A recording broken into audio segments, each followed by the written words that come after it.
मेघाज मराठी रेसिपीमध्ये आज आपण 3 प्रकारच्या कोशिंबीर तयार करणार आहे। त्यात आपण गाजराची कोशिंबीर करणार आहे। त्यासाठी आपण 2 मध्यम आकाराचे गाजर घेऊन त्याचे बारीक बारीक काप कट करून घेतलेले आहे। नंबर 2 ला आपण बीटची कोशिंबीर तयार करणार आहे। त्यासाठी आपण एक मध्यम आकाराचं बीट घेऊन ते धुवून त्याची साल काढून व्यवस्थित किसून घेतलेलं आहे।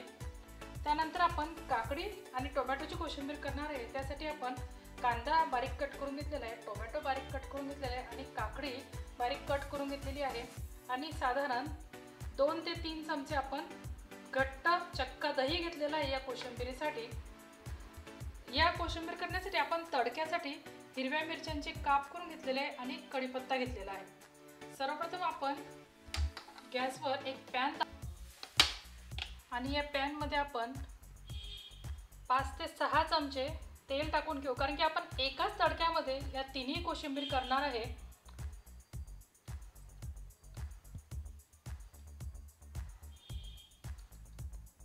आपण साधारणपणे 6 चमचे पोह्याच्या चमच्याने तेल कढईत टाकून ठेवलंय। आता आपलं पॅन गरम होईल तोपर्यंत आपण एक बाउल घेऊ। आपलं पॅन गरम होईपर्यंत आपण एक बाउल घेतलेला आहे।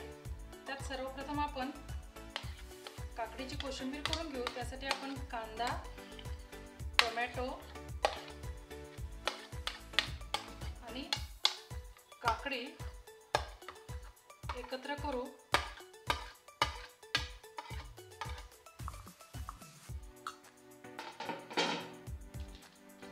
त्यात आपण 1 चमचा एवढी साखर टाकणार आहे।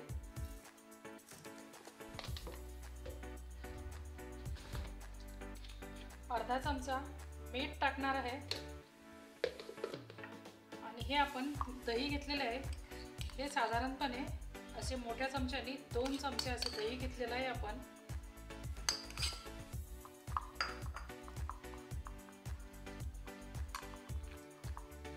हे आपण व्यवस्थित मिक्स करून बाजूला ठेवून घेऊ।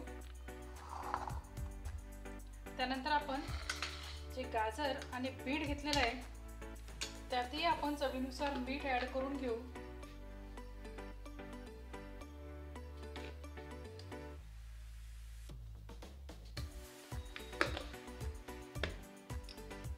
त्यात आपण 1 चमचा दाण्याचा कूट टाकून घेऊ।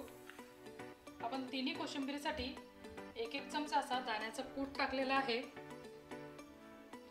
या कोशिंबीरीवर आपण लिंबू पिळून घेऊ।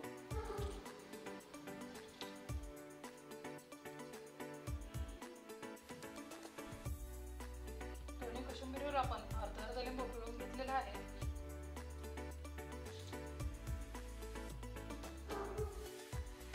हे दोन्ही कोशिंबीर फ्रीज मध्ये 3 ते 4 दिवस छान टिकतात, कारण की यात पाण्याचाही अंश नाही आहे आणि आपण कांदाही वापरलेला नाही आहे। आता आपलं तेल छान तापलेलं आहे। तेल छान तापलेलं आहे त्यात आपण मोहरीचा तडका देऊ। मोहरी तडतडली की आपण त्यात मिरच्या टाकून घेऊ।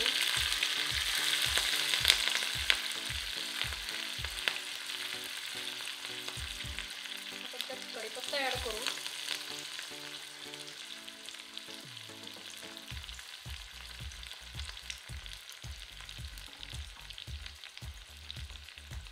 आणि गॅस मोठा करून थोडासा हिंग टाकू आणि गॅस बंद करून देऊ।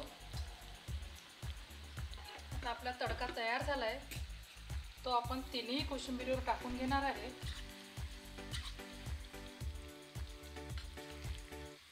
कोशिंबीर फार अप्रतिम अशा लागतात। तोंडी लावण्यासाठी खूप छान आहे, आरोग्यासाठी छान आहे, पचनासाठी छान आहे। फक्त ही जी काकडीची कोशिंबीर आहे ही जेव्हा आपल्याला कोशिंबीर खायची आहे तेव्हाच त्यात दही मिक्स करायचं आणि कोशिंबीर सर्व करायची, म्हणजे याला पाणी सुटत नाही।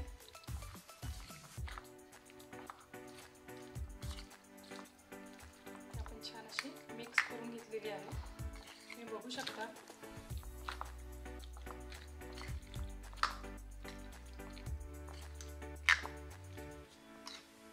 त्याचप्रमाणे आपण गाजराची कोशिंबीर मिक्स करून घेऊ। छान त्याला तडका सगळीकडनं लागला की कोशिंबिरीला छान चव येते आणि ती अप्रतिम अशी लागते. त्याचप्रमाणे आपण बीटची कोशिंबीर मिक्स करून घेऊ. डब्यात देण्यासाठी सॅलड म्हणूनही या कोशिंबिरी खूप छान यूजमध्ये येऊ शकतात. फक्त तुम्हाला काकडीची कोशिंबीर डब्यात नाही देता येणार, पण बीटची आणि गाजराची तुम्ही करून ठेवली आणि 2-3 दिवस छान उपयोगाला येऊ शकते तुम्हाला. अशा प्रकारे आपल्या अप्रतिम चवीच्या अशा 3 भन्नाट कोशिंबीर तयार आहेत. त्या तुम्ही नक्की एकदा ट्राय करा. या तुम्हाला नक्कीच फार फार आवडतील. या रेसिपी तुम्ही करून पाहिल्यावर याला लाईक करा, शेअर करा, कमेंट करा, सबस्क्राईब करा. थँक्यू.